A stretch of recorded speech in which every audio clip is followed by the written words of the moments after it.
Hello दोस्तों, the short के new episode में आपका स्वागत है। आज मैं आपके लिए लेके आया हूँ ऐसी कहानी जिसको सुनने के बाद आपके रोंगटे खड़े हो जाएंगे। ऐसी कहानी जिनको सुनने के बाद आपकी नींद पूरी नहीं होगी। अगर आप इसको as a bed time story सुन रहे हो तो ध्यान रखना, अपने आप का ख्याल रखना। दोस्तों, अच्छे एक्सपीरियंस के लिए मैं आपसे रिक्वेस्ट करता हूँ कि अपने कानों में हेडफोन डालें ताकि बैकग्राउंड आवाज़, बैकग्राउंड नॉइस सारी आपको सुनाई ना दे। और मैं आपसे रिक्वेस्ट करता हूँ कि हेडफोन डाले रखें ताकि आपको बेस्ट एक्सपीरियंस मैं इस कहानी के थ्रू देने वाला हूँ। ये कहानी की ओर बढ़ते हैं। ये स्टोरी है एक शहर की जिसका नाम है हैदराबाद। हैदराबाद में एक फैमिली रहा करती थी जिनमें 2 बच्चे और 2 पेरेंट्स थे। बच्चों का नाम था रोहन और प्रिया और उनके माता पिता एक घर में रहा करते थे। समर वेकेशन चल रहा था, बच्चों की छुट्टियां थी और ऑफिस की छुट्टी थी, तो इन्होंने डिसाइड किया कि अपने मामा के घर चलते हैं समर को एंजॉय करने के लिए, समर हॉलीडेज़ वहाँ पे बिताने के लिए। वो डिसाइड कर दूसरे दिन अपना सामान सारा पैक करते हुए अपने मामा के घर जाते हैं। मामा के घर जाने के बाद वहाँ पे मामा उन्हें सजेस्ट करता है कि यहाँ पास के गाँव में एक सुंदर सा वाटरफॉल है, वहाँ पर हम जाएँगे और इन्जॉय करेंगे। तो अब रोहन के पापा भी हाँ कह देते हैं, प्रिया की मम्मी भी हाँ कह देती है। तो वो डिसाइड करते हैं वहाँ पे जाने के लिए और वो उस वाटरफॉल के पास जाते हैं जो कि बहुत सुंदर है। वहाँ कुछ सामान लेकर जाते हैं वो अपनी कार में, वो कार लेकर आए थे, तो उसी कार में वो पास के गांव में जाते हैं और वाटरफॉल आ जाता है। वहाँ पे उतरते हैं। वहाँ आने के बाद बहुत ही सुंदर सा नज़ारा था। मानो कि रोहन के पापा के लिए ये नई लाइफ में उन्होंने कभी देखा ना हो वैसा नज़ारा था। तो रोहन के मामा मामी और इनके माता पिता अलग वहाँ पे एंजॉय करते हैं, बच्चे और रेत में खेलते हैं। प्रिया, रोहन और उनके मामा मामी के बच्चे हैं। जैसे ही खेलते हैं तो प्रिया का ध्यान बढ़ जाता है। प्रिया का ध्यान एक सुंदर सी तितली पर जाता है जो वहाँ से उड़कर जा रही थी। वो उसका पीछा करती है। पीछा करते करते ऐसे पॉइंट पर आ रुकती है कि वहाँ पे उसे एक डॉल दिखती है समंदर के अंदर। वो डॉल उसे बहुत पसंद आती है। वो डॉल दिखने में बहुत ही अजीब थी, मानो एकदम अजीब सी, लाइक बहुत सालों पहले किसी ने खेल कर उसे वहाँ फेंका हो। वो डॉल वो लिफ्ट करती हैं। उसके मामी उस पर नज़र रख रहे थे। उसके मामी ने उसे वो डॉल लेते हुए देखा। वो डॉल दिखने में इतनी अजीब थी कि उसकी आंखें बहुत काली थी, मानो किसी ने कोयला रगड़ दिया हो। मानो वो जिंदा थी, मानो वो इंसान की तरह दिख रही थी, वैसी डॉल थी। दिखने में अजीब थी, पुरानी थी ना।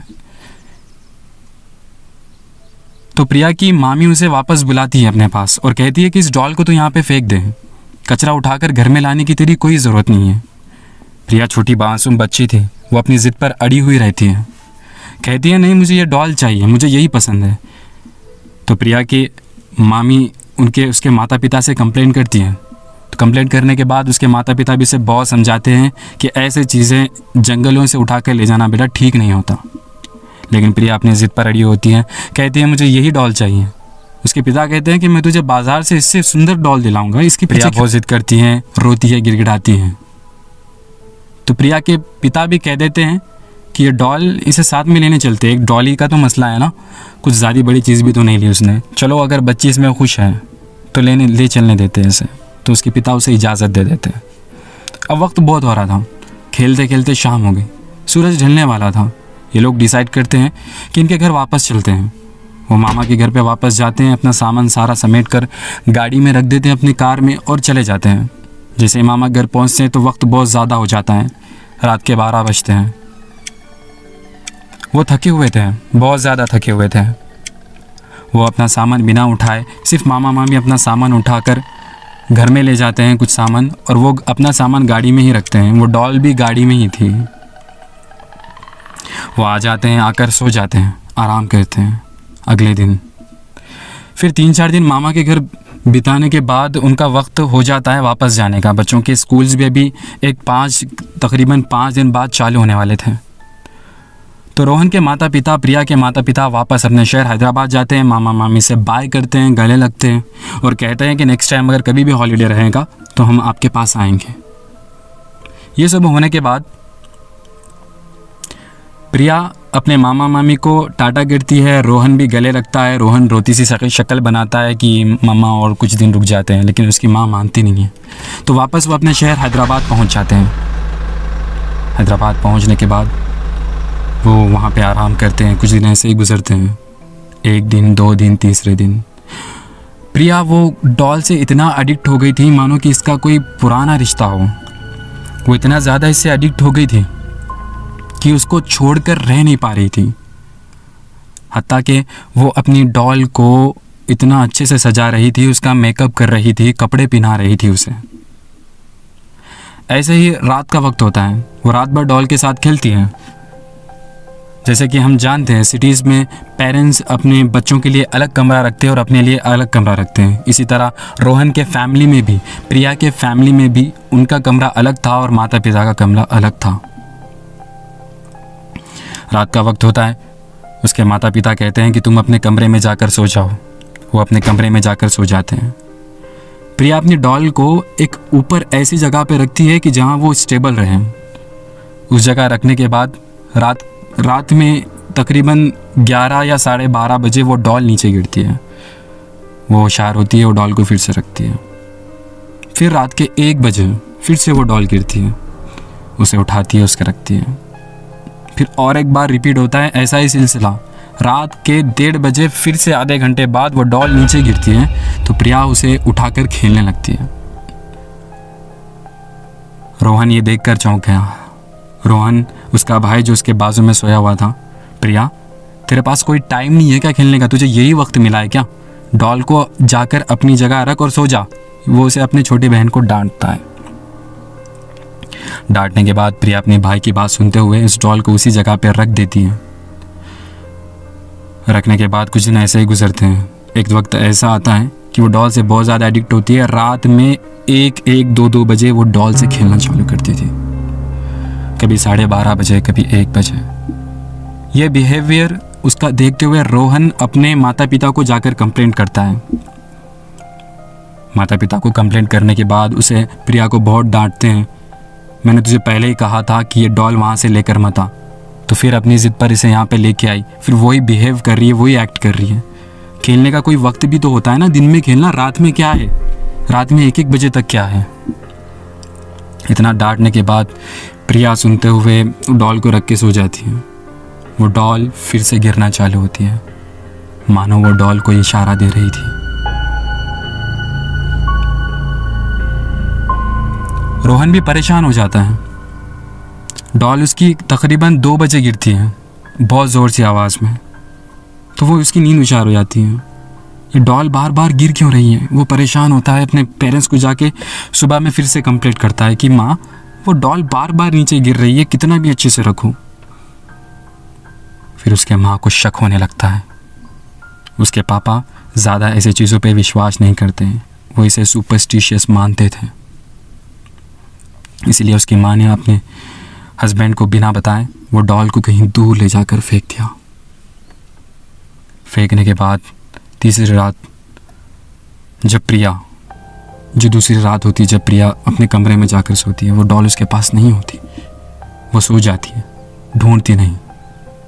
रात के 1 बजे वो अपने आप उठती है और उस नीचे उतरकर अपने घर के झुंझुनाहट सी आवाज़ आने की वजह से उसकी माँ की भी नींद होशियार हो जाती है।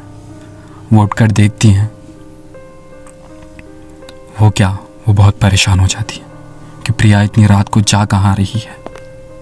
इतना परेशान होने के बाद अपने हस्बैंड को उठाती हैं, कहती हैं, अजी सुनते हो, वो प्रिया देखो कहाँ जा रही है इतनी रात को। तो वो चुपके से उसका पीछा करते हैं बिना उसे बताए। वो उसके पीछे पीछे जाने लगते हैं तो वो देखते हैं कि वो डॉल के पास जा रही है। प्रिया की माँ कहती है कि मैंने वहाँ पे डॉल फेंका था, वो डॉल के पास क्यों जा रही है? उसे कैसे पता कि मैंने वहाँ पे डॉल फेंका है? प्रिया का चलने का बिहेवियर भी एकदम अजीब सा था। देखने पे ऐसा लग रहा था कि ये प्रिया को कोई नींद की बीमारी हो, वो नींद में चल रही हो। वो परेशान हो जाते हैं उसके पेरेंट्स। फिर देखते हैं वो डॉल अपने घर में वापस लाती हैं। वो चुपचाप से देख रहे हैं। वो घर में लाने के बाद वो चुपचाप से उसके पेरेंट्स उसे फॉलो कर रहे हैं, देख रहे हैं कि कर क्या रही है इस डॉल के साथ और इसे पता कैसे चला। बहुत टेंस में पड़ जाते हैं उसका फॉलो करते बिना उसे बताए। वो घर वापस आ रही थी, अपने कमरे में जाती है, वो डॉल से खेल रही थी, मानो वो डॉल भी उसके साथ खेल रही हो। वो डॉल से बातें करने लगी थी, मानो वो डॉल भी उसके साथ बातें कर रही हो। दोस्तों, स्टोरी के आगे बढ़ने से पहले मैं आपसे रिक्वेस्ट करता हूँ कि अभी तक अगर आपने मेरा चैनल को सब्सक्राइब नहीं किया तो प्लीज़ सब्सक्राइब करिए। बहुत मेहनत लगती है कंटेंट लिखने में, बनाने में और उसे आप लोगों तक क्वालिटी कंटेंट पहुँचाने में बहुत ज़्यादा मेहनत लगती है। Please try to understand. फिर जैसे उसके पेरेंट्स उसे देखते हैं तो परेशान सा हो जाते हैं, उसे कुछ बोलते नहीं। जब वो सो जाती है, सुबह उठती है तो उसे बोलते हैं कि रात को तू गई कहाँ थी। मानो प्रिया ऐसी बिहेव कर रही है, उसे कोई पता ही ना हो, कुछ पता ही ना हो उसे। उसकी माँ उसे ज़ोर से थप्पड़ लगाती है, कहती हैं कुछ शर्म है तुझे बात की, कितना परेशान कर रखा है तूने, नहीं समझ आती तुझे बात, रात को अकेली कहाँ जा रही थी। प्रिया रोते हुए कहती है मम्मा मुझे कुछ पता नहीं, अब किस चीज़ की बात कर रहे हो, मैं तो घर में भैया के साथ सोई हुई थी। ये सारा बिहेवियर देखने के बाद उसकी फैमिली को अब शक होने लगता है कि कुछ ना कुछ तो राज इस डॉल के अंदर ही छुपा हुआ है। उसके पिता ये सुपरस्टिशियस मामले को कभी समझते नहीं थे। वो बहुत एजुकेटेड थे, उन्हें लगता है कि ये सब फालतू की चीज़ें हैं, वो मेंटली इल है। तो उसे हॉस्पिटल ले जाया जाता है, डॉक्टर के पास बताया जाता है। डॉक्टर कहता है कि इसको तो इंसोम्निया है, कि रात में नींद नहीं आती या रात में ठीक से सोती नहीं, इसलिए शायद ये परेशानी आपको देखने मिल रही है, ऐसे कोई चीज़ होती नहीं। लेकिन उसके माँ को पहले से ही शक था। सब सिलसिला चलने के बाद 2 दिन तक तो वो ठीक होती है, 2 दिन तक तो वो सही से सोती है डॉक्टर की दवाई से। लेकिन जब तीसरे दिन वो डॉल तो उसने बहुत दूर फेंक दिया था।